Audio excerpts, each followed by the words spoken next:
ராஜி தோத்து போய் வந்திருக்கா. அவளால புஷ்பாஞ்சலி பூஜை செய்ய முடியல. நாங்க ஒண்ணு நினைச்சா அங்க வேற ஒண்ணு நடக்குது. சாந்தி பூஜை பண்ணாம பொக்கிஷ பொட்டியை எடுக்க முடியாதுன்னு நீ உறுதியா சொல்லிட்ட. ஆனா நீலவேணி கரும்பூதம்னு அங்க நிறைய இடைஞ்சல். கிணத்துக்குள்ள இருக்கிற பூதம் பூக்களை ஏத்துக்க விடாம தடுக்குது. அங்க என்னதான் பிரச்சனை? நாங்க புஷ்பாஞ்சலி பூஜையை எப்படிதான் நிறைவேற்றுறது? நீங்க அரும்பாடுபட்டாவது அதை நிறைவேற்றித்தான் ஆகணும்.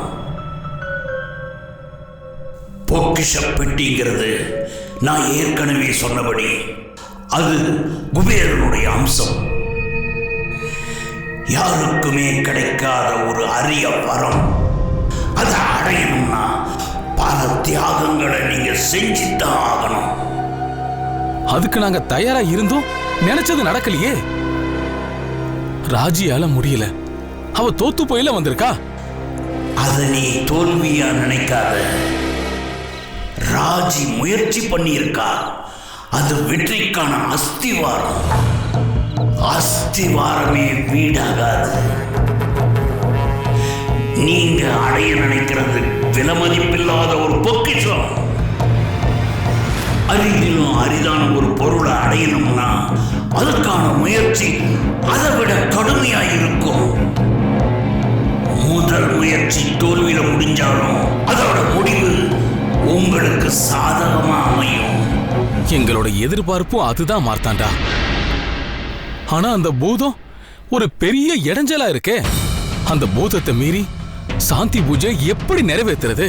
அது நீலவேணியோட ஏவல் பூதம் ரொம்ப சக்தி வாய்ந்தது. எந்த ஒரு பூஜை பண்ணாலும் ஜமீன் வம்சத்து ஆட்களை மட்டும்தான் அது அனுமதிக்கும். அந்த பூதத்தை ஏமாத்தித்தான் உங்க காரியத்தை நீங்க சாதிக்கணும். அதை எப்படி ஏமாத்துறது? அதுக்கு ஒரு வழி இருக்கு. உன்னோட மகள் கண்மணி நீலவேணி கொடுத்த மோதிரம் உன்னை அணிஞ்சிருக்கா.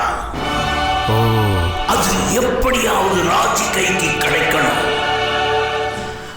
அந்த மோதிரத்தை அணிஞ்சிக்கிட்டு சாந்தி பூஜை பண்ணா கிணத்துக்குள்ள இருக்கிற பூதம் அது ஜமீன் வம்சத்து ஆளுன்னு நினைச்சு பூஜை பண்ண அனுமதிக்கும்.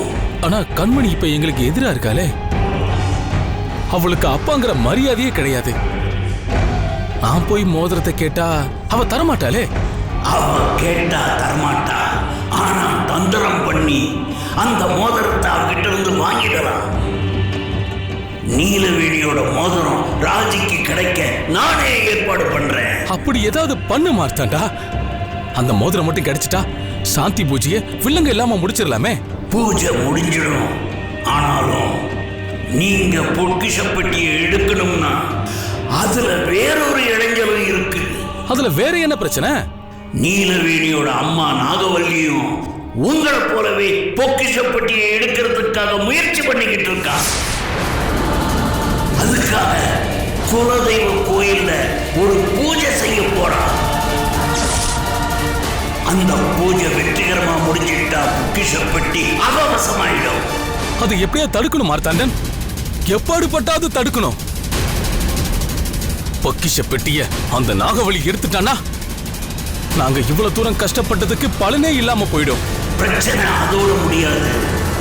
பொக்கிஷ பெட்டிய நாகவழி அடைஞ்சிட்டான்னா நீலவேணியோட பலம் பல மடங்கு அதிகமாயிடும். என்னது?